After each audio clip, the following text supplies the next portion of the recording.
Papayag ang Minana Evos na hindi man lang makaisa dahil playoffs ang nakataya. Anong pwede nating expect sa early game? On paper, mangyayari talaga yun eh. Masasabi ko, kailangan na Minana dito. Na-imagine ko na eh, bumabalik yung mga ganitong type ng lineup. Kailangan nila dito ng tamang macro. Sa ganitong lineup na team fight heavy ka, you move as one eh. So dapat yung objective nyo, tama yung tinitrade nyo. Kapag nakakuha ng Toro yung isa, dapat may nakuha man lang kayong 2 kill. Okay, we can wait. Makuha dito. Little Alright. Wonder, una mapupunta sa Minana Evos at dito dapat mag-ingat yung Echo. Paramis yung kalaban nila and inisip talaga natin when it comes to the Cho and the Novaria, gusto nila medyo lumapit para makapagkuha pa ng magandang vision. Pero risky yun kasi baka mahatak kayo na maganda ni Lancy. So kailangan mag-ingat doon ang Echo. Katulad nandito. Shadow Stampede hatak, tapos labas na ng mga bubbles. Pero alam ni JP yan eh, tinitipid niya rin yung play card niya eh. Mga ganyan, ano lang yan eh. Pang, oy, nag-burn ba ng play card? Nag-burn ba? Mga ganon-ganon lang yung moves na yan eh. Ganun lang pala, no? Ang nakakatawa dito, no, may interesting tayong napapansin kung saan na kay Lancy yung bulaklak ng isang Florin. No? Usually, binibigay yan sa jungle o kaya sa marksman mo. Pero napaka-interesting makita na nilagay nila sa mage dahil yun nga naman ang naglalaban madalas sa may bandang mid lane. Bakit hindi mo doon ibigay? 20 segundo bago lumabas ang pinakaunang turtle pero magkakaroon muna ng konting hagupitan doon sa may bandang itaas. Focus lang muna mula sa dalawang team. Naghihintay lang magka-burn na ng flicker. May hila na gagawin. Pero makakaiwas si JP, si Carl ngayon. Ang mas may hila pero medyo makunat ang isang Akai. But then again, the sustain coming out from the Paramis and the Florin really doing wonders for Minana. Pero tumugo si Carl TZ doon This might be free turtle for Minana Evos. Pero may invade tapos meron ding contest doon sa baba. Nanakaw ata. Hindi, nakuha pa rin ni Carl. Binabanatan niya ngayon ay nasa baba. Meron siyang easy spin. Pero sa bottom side naman, doon sa bandang turtle, ay makukuha walang iba kundi ni Kaizen. That is a kill for a turtle. Yun yung sinasabi natin kanina. Dapat tama yung mga isusugal mong objective. So that's gonna be the call for Echo. They traded it. Good acknowledgement of the situation. And of course, para sa Minana Evos, good call din. Kahit napitas doon si Lancy. By the way, another trivia, another one for the young goat. First in most games won in MPLPH with 233. Hindi pa tapos talaga yung angkot ni Carl TZ ng mga record. Topside! Benny! At parang ganun lang naulanan ng full barrage. That's a kill going to the hands of Minana Evos at saktong-sakto sa gold laner pa. Ganda nun para kay Doming. Masaya si Paldomeng. At saka ito yung parang sa galaw ngayon ni Lance at saka yung Faramis, parang pinanood nila kahapon yung Geek Fam, si Apoy. Yung ikot nilang dalawa ni Baloyski with the Faramis, non-stop sila.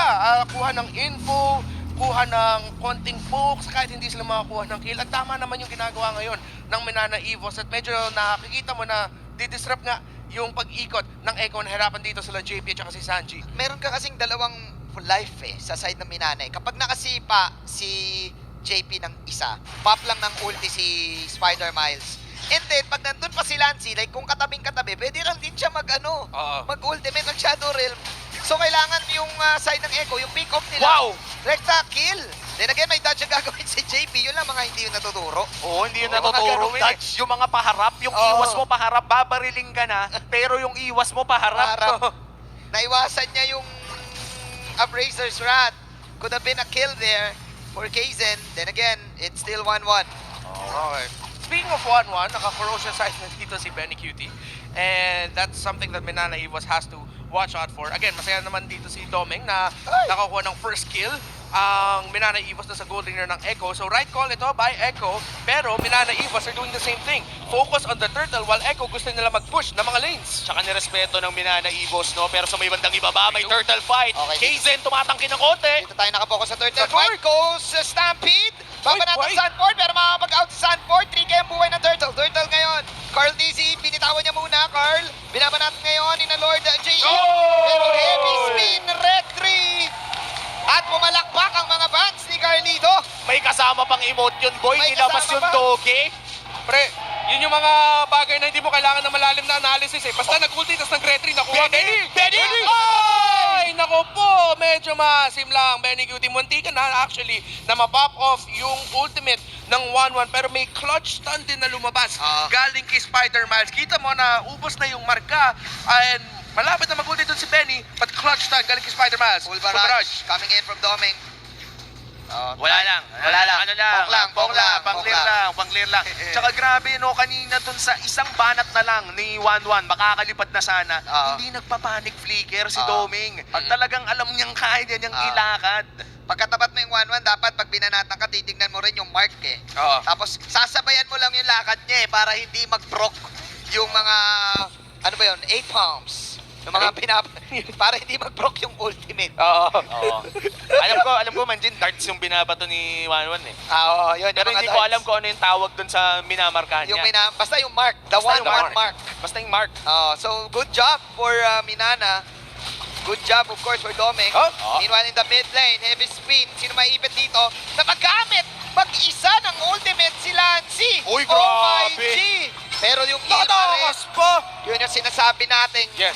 The ultimate, the global healing of the Florin from Spider Miles.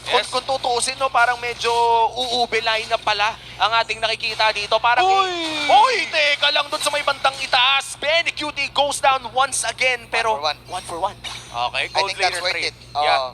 Gold laner trade. Not really worth it. Even though Benny Cutie nakakuha ng kill, third death na para sa Bagyo. Meanwhile, first death pa lang para kay Domeng. Hindi ganun kalaki yung lamang dito ni Domeng, but that's something Echo needs to watch out for. Para sa Minana Evos naman nakita natin, again, the strength of a lineup na meron kayong dalawang pang-sustain. Kahit pick off yung kalaban mo, mataas yung chance na if ever hindi mabawasan kaagad ng Echo yung mapipick off dito ni JP, ay may heal lang ng Minana Evos. Labanan para sa third na lang ating nakikita. This time si Kaizen naman ngayon. Heavy spin. Mula kay Carl. Ayan na yung hila. Lancy. Ghost Stampede. Hila is there. Medyo makunat lang yung Panda. Meron pang ultimate si Kaizen. Ang kunat pa rin talaga ng Panda pero okay lang daw. As Minana will take that kill plus yung turtle. Meanwhile in the top lane, magbabasag na lang si Benny. Yun yung bawi. Yun yung worth it. Yun yung trade na hinahanap din ng Echo at ngayon may mas control na sila around that gold lane area. Sa tingin ko ang win condition pa rin ng Echo dito ay talagang si Benny Cutie pa rin na bigyan pa rin ng spasyo si 1-1 na makapag-farm, especially in the early game. Actually, speaking of, nasurpresa nga ako, may konting lamang pa si Ben. Benny Cutie sa farm ni Ixia. Pero medyo tabla pa rin yung farm nila kahit sa lahat na nangyari kay Benny Cutie doon sa gold lane. And surprisingly also for Ixia and Minana Evos. Now, one of the sleeper reasons kung bakit lamang dito ang Minana Onte ay dahil nasa-shutdown din nila yung pag-ikot ni Sanford.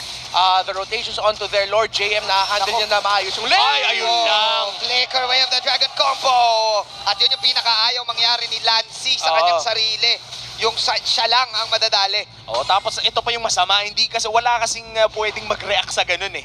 Either expect mo na mag-flicker o nandoon ka na, too late na. Baka ito yung reaction. Taunt coming in. May punish na gagawin ang Minana. Good read galing sa Minana Evos na nakita nila kagad yun na medyo overextended. Si JP sasabi nila, ay, sige, go na lang natin. Good call. And napakaganda nga rin ng nagiging trading by both teams here. Wow. Pero Doming, Star Helix. Benny Cutie! Oh my G! Napalipad si Benny Cutie. May sound effects mula kay Red Mars. Yung barrage coming in. At umabot pa yung uling tama. Doming with the counter. Go together with Spider Miles. Pero wala na mga heal Sanford. ngayon this time. Ang side ng Echo. Pero ayun ang problema. Yun ang problema. Yung Minana, yun ang solusyon. Pag nawala yung heal ni Spider Miles, meron pa tayong Shadow Realm. Kaya goods na goods tayo.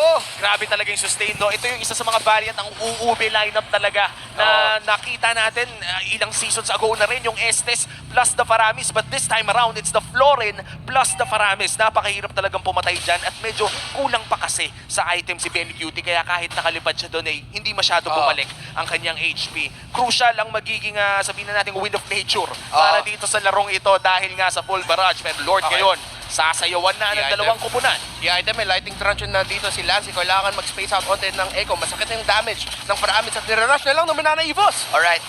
Ayun na nga yung ultimate ni Sanji. Haharap si Lancy. Penalty zone. Pangarang Lord JM. Binabanatan si Carl Dizzy. Carl Dizzy ngayon. Volado. Full barrage. Ay! Wanit na lang! And Carl is down. That is Kaizen with the Lord. Grabe talaga. Yung mga Ixia ultimate ngayon, yung mga full barrage, biruin mo, napakalayo pa. Sige, sound effects mo ko. Napakalayo pa lang. Pinagbabanat ka na ng ganun. Papapapapang! Ganun. Tsaka Ayun yung sinasabi natin, Menana Evos, great sound effects, na grabe nag-improve talaga yung pag-objective team fighting nila at pag-control nila sa mapa around the objective fights. And nakita mo dito, again, I think that one of the factors here is the fact na merong focusing mark ang Menana Evos. There's always going to be one member of Echo na makaka-receive na mas mataas na damage na konti. And at this point in the game, na nag-spike na yung mga heroes, yung hindi ako nagkakamali, mga 6% extra damage or so, nabibigay ng focusing mark, mas mataas at mas hapdi na yun. Kaya nakita mo, ang bilis na mabukas ng mga miyembro ng Echo at saka yung timing ng bato nila. Ang ganda ng throughout this game, ang ganda ng timing ni Domain sa pagbitaw ng full barrage. Para sa akin kasi perfect yung meron kang utility healers kung ikaw ang isang Ikshe. Kasi pwede mo siyang itrato na para kang Parsa. Yung tatayo ka lang, so wala kang mobility, kaya kailangan mo ng mga heal. Ayun, okay. Second life coming in. Lancy, napakagandang Netherrealm Altar. Si JP ngayon ang babanatan. Penalty zone. Lord JM, isa pang strike. JP makakawala. Sanji with the recall. Lamang pa rin ang side ng Minana. Gusto na sumugod ni Lancy. Nandun siya sa logo ng Munton. Pero Torre lang daw muna. Nasaan yung logo ng Munton? Ayun, Sa gilid. Ay, oo nga, nakita ko na. Pero men, late game na talaga ang kailangan asahan dito ng Echo, no? At this point, dahil grabe na nga yung snowball ng Menana Evos at ang hirap lumipad kung 1-1 ka. Hindi, madali lang lumipad. Ang mahirap, maka-reset. Mahirap kasi. Ikaw ba naman may healer na tapos meron pang necromancer? May altar eh. Yun talaga eh. And ang maganda kasi sa Minana, ginagawa nila, hindi nila pinagsasabay. Yes. Kung mapapansin mo, laging nauuna si Spider Miles. Heal muna ako, then pag pulado tayo, sobrang patient ni Lancy. Yes. Hindi niya pinapop agad yung Shadow Realm eh. Okay, keep hinabol dito. Okay, now they'll be able to get away. We've seen so far that Echo, kahit na hirapan nga sila sa mga objective fights, yung naging approach naman nila is okay, magko-contest pa rin naman sila, pero pinubukas na nila din yung mapa. Doon sila nakakabawi, onti. Lamang pa rin yung Menana Evos, pero dahan-dahan, kung hindi mag-ingat dito ang Menana Evos, baka mapaikot pa ng Echo, galing sa split push na naman. I mean, 2K gold lead din lang naman na nakita na natin yung mga 8K, mga 10K.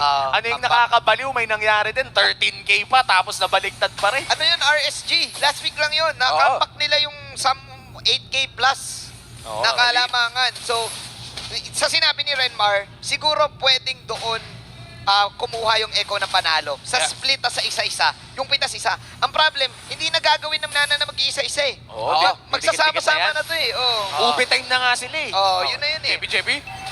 Okay, pero ayun, naisahan, meron ba ultimate? Ayun, nag-ultimate na Spider Miles. Grabe yung heal. Ang kunat mo, Lord GM! Imaginein mo, tinangkin mo yung buong crossbow of tang, hindi ka man lang kinabahan. May tiwala sa tropa at ngayon Menana Evos ang magsisimula ng Luminous Lord na to. Tatangkin na ni Kaizen, pero nandiyan pa rin naman si Cardisi sa may bandang Getty. Si 1-1 ngayon nasa may bandang itaas. Mukhang alam na nila kung ano ang plano. Kung hindi kayang tumimfight, ilabas na ang Benny Cutie Special. Alam nila, napanood nila, napakarami na daw mic check eh. Napakarami ng bots na nilabas ng Echo, sabi ng Menana Evos, napapanood namin yan eh. Kayo di porket naglalabas kayo ng mic check, kala nyo hindi napapanood yung galaw nyo. Hindi yan bago sa amin. Okay, nag-heal na naman ngayon, Spider Miles. Here comes the ultimate coming up from Sanji. Purple lang daw muna, sabi ni Domeng. Okay, goods tayo, purple tayo, boss. Map wide pressure. Actually, yung item build dito ni Spider Miles, meron siyang fleeting time, yung priority na kinuha niya dito pagkatapos na pagbuo ng Flask of the Oasis. So kaya ang bilis makuha ni Florin yung ultimate niya. Way of the Dragon coming in. Si Lancy ang babanatan. Flicker out para kay Lancy. Shadow Stampede. Lancy. Meron pa siya mahihila, wala na. Pasok si Kaizen ngayon. May onting pagnakap. Full barrage. Barrage na meron si Domeng. The Young Goats. 1v4 na nangyari doon sa may last pit. Meanwhile, yung top lane naman. Barrage coming in. Mukhang barrage din pala. Basta wang crossbow of tang yun. Pero makunat na talaga si Lord JM. Nako. Hinabot siya ng mumo. Grabe. Grabe. Kripok. Kung may kripok si Benny, grabe na ubusan siya. Ang bilis naman ni Benny Cutie doon. Bagyong Kripok is real. At Echo ngayon, akala natin lamang na yung Menana Evos kanina. Pero nakapush na nga sila sa taas. Sila pa yung nakakuha ng Lord. Sobrang sakit nun, pre. Ang ganda nun ng control ng Menana Evos. Ang ganda nung attempt ni Lord JM para depensahan, para mahinto sila Sanford at saka si Benny Cutie. Ang ganda nung hawak nila sa Lord. But somehow, someway, Echo nakahanap ng paraan. And of course, the young goat. Sabi niya, Minay Crew, men. Minay Crew. Hinarap ni Carl yung apat. Hinarap niya yung apat nandun malapit sa kanya. Yun na yun eh. Heavy spin, retry, exit. Alam mo, isang step lang yung kailangan maging totoo para sa Minana doon. Ma-retry yung Lord. Kung sa kanila napunta yon, hindi sana Echo ang nagpupush sa kanilang base. Minana Evos, kailangan ng dumepensa. A Luminous Lord crashing down top lane. Isang inhibitor turret na ang nawawala. At parang ganun lang, parang nababaliktad na ng Echo ang larong ito. Penal free zone, tatlo ang tatamaan ngayon. Pero yung Lord ay nasa bandang gitna, pasok ngayon si Sanford. At ayun, yung Star Helix coming out from Doming. Depensa lang muna. Para side ng Minana. Irerespetuhin muna nila yung push ng Lord. Irerespetuhin din ng Echo yung depensa. Then again, Echo is now on the lead after nung engagement dun sa Lord. Wow, Yun ang na yun bilis. Lord lang. Lord lang, ang bilis ng turnaround. Pero Echo, kailangan nila mag-ingat kasi ang ganda ng yung high ground defense ng Minana Evos. Yes. Tignan mo si Doming, hindi niya binitawan kagad yung full barrage niya. Hindi niya kagad. Ay, sandali! Mukhang ngayon na ata magkakabitawan. Pasok ngayon si JP, Way of the Dragon. Oh, Pero no! may kill mula kay Spider Miles. At ngayon mula na Sanford, tumatakbo na JP, tumatakbo Oh, na. no! Racers, Oh! wrap sa muka, sa may full barrage, pero nagkasabayan ng bang, bang, bang, bang, bang, bang. Very Sa good, eh. boom, boom, boom, boom, nagkasabayan yung mga Armalite kung nakita nyo lang talaga. But then again, si Lord JM ang mapapatumba. Nice dodge though from Benny Cutie. Perfect full barrage siya sana yun for Doming. 1-for-1 trade ang ating natunghayan sa laban na yon at may gold lead na ang Echo, a 2.6 gold lead na kanina nasa kamay ng Minana Evos at nagsimula ang lahat ng yon with one crucial retry mula sa Yangkong. And you see here the items getting built up. Crucial items built. JP, nagbuo na ng Athena Shield at saka si Benny Cutie. 1-1 already with the Sea Halberd. Ayun So, na. yung bawas sa pag-regen kontra sa Minana Evos, yun na yung sobrang kailangan ng Echo and of course the increased attack speed at saka yung damage din na dinadala ng item na yan. So baka ngayon mararamdaman na natin yung sakit ng crossbow of tank kasi lahat ng mga crossbow of tank na Buhay. nakita natin, buhay pa rin yung mga miyembro ng Minana Evos, specifically Lord JM. Oh, grabe din kasi talaga ang healing and sustain. Hindi lang healing eh, may second life pa kasi Oo. na nanggagaling talaga sa Paramis. At napakaganda ng drafting ng Minana Evos against the 1-1 this time around. Pero Lord na naman ang nirarush. labanan. Okay. Isang retry na naman ang ating makikita. Retry battle is real. Crucial. 50-50 na naman to, men. Crucial yung poke na nangyari na yun pero nakapag-live seal si Doming. Benny. Look at the top lane. Look at the top. Napanood na daw to ng Minana na pwersa si Doming mag-back. Sino makakuha ng retry? Zen! Pero sabi ni na Carl Dizzy, sige, kailangan natin i-punish to. Dash out para kay Kaizen. Laban na lang daw, nag-miss yung recall. Here comes Nandun si Benny. Benny Cutie sa bandang gilid. Ayun na yung mga ultimate ni Sanji. Meanwhile, si Benny gusto pa rin lumipad. Nandito sa Sanford sa bandang gitna. Nagtatabi-tabi na ngayon ng side na Minana. Full barrage! Sakit! Tatamaan din si Ang JP. sakit! Shadow Stampede. Ghost Bursters combo. Minana, Ibo, sila ang nanalo doon. Nagtabi-tabi sila at nagwaki sa team fight. Medyo disaster yun para sa Echo, men. Oo. Dalawa ang nawala at nakuha pa ng Minana ang Lord. Pinuri natin si Carl, kailangan natin purihin si Kaizen. What a retry battle win! 3v1, nanalo si Kaizen sa retry battle. Kanina ginawa ni Carl, ngayon ginawa ni Kaizen, at ngayon lamang ang Minana Evos, a threatening push coming in from the Tigers. Ang galing na Minana, hindi sila nagtabi-tabi para hindi Oo. mag-proc yung ulti ni Benny. Space out. At hindi lang yun, yung ube nila, sila na mismo yung naghiwa-hiwalay. At dahil sa napakalupit na retry ni Kaizen, nagpupush ngayon ng Lord sa may bandang itaas. Echo ngayon, dedepensa. 2 segundo para kay JP at Carl Dizzy. It's a 5v3 up top lane. May ultimate si Spider Miles ha, wala pang ultimate si Lancy dito. Yung Lord ay nagbabasag, papasok ngayon si Carl. Tusok JP! naman si JP, pero nasipa niya pala yung si Doming. Na-flicker. Doming, ang ganda naman ng dodge ni Doming ngayon, pare. At ngayon si Full barrage, Kaizen, full barrage. makakapag-live Benny, ba? Benny, At Benny! nakabarage siya pa lahat. Wala nang magagawa ngayon ang side ng Echo. Nilipin si Sanchido. Apat pa rin dito ang side, sa side na Minana ang buhay. Let's see, Basagan Torres sa top, Basagan Torres sa mid. Somewhere out there, sumisigaw na si Doggy. 5-13, it's Minana Evos with the lead. 3v5 defense, no 3v4. Itutuloy kaya ito ng Minana Evos. Sinuhold nila ang mga waves. Pinagsasabay nila ang mid, Good stuff. top, and bot. Ito na ba ang game 1 win para sa Minana o tatapusin ba ng Echo ang depensang ito? Kailangan nila to, nag-stampede, nag-echo na rin si Sanji. At ayun na, yung penalty zone, bad beats talaga, ni-raise na yan ni Lord Isang kanan. JM. At yun, yung full barrage, napakasakit, Kuya Eddie. At hinila pa si Sanford dito. Walang minion, Oh, no! pero masakit yung Star Helix plus Ghost Bursters. 1 second. Combination. JP, Benny Cutie, buhay na rin. Pulado yung apat dito sa Minana. Anak ko! Oh, no, Ultimate huli! pa si JP. Way of ang Echo dahil buhay pa sila. Retreat! Saved by the bell!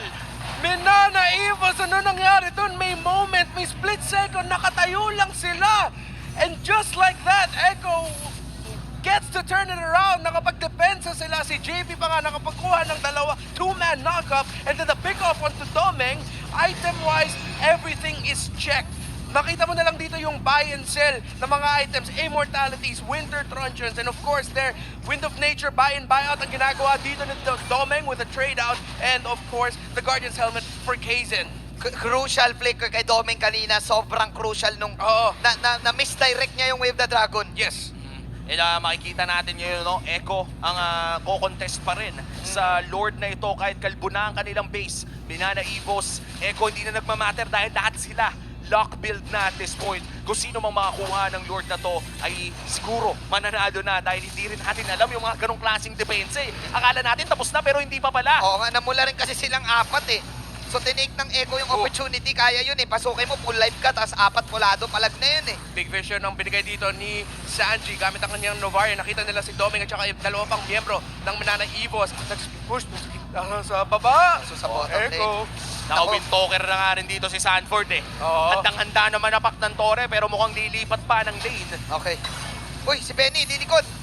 Goal! Sino pumasok ngayon? Si JP. Pero wala pala magaganap. Habang si Lancy ay nandito. Lancy, meron pa siyang ultimate. Nag-aarang ngayon si Kaizen. Napakagandang heal mula kay Spider Miles. Nakabantay ang Minana Evos sa kanilang base. Alam nila ang pwedeng gawin ni Benny Cutie. Benny Cutie, nakita na ng Minana Evos kung nasan siya. Magpapakita siya sa bottom side. Pupok lang Sanji with the recalls. Oo, para tayo nanonood ng chess dito ngayon, no, Manjin?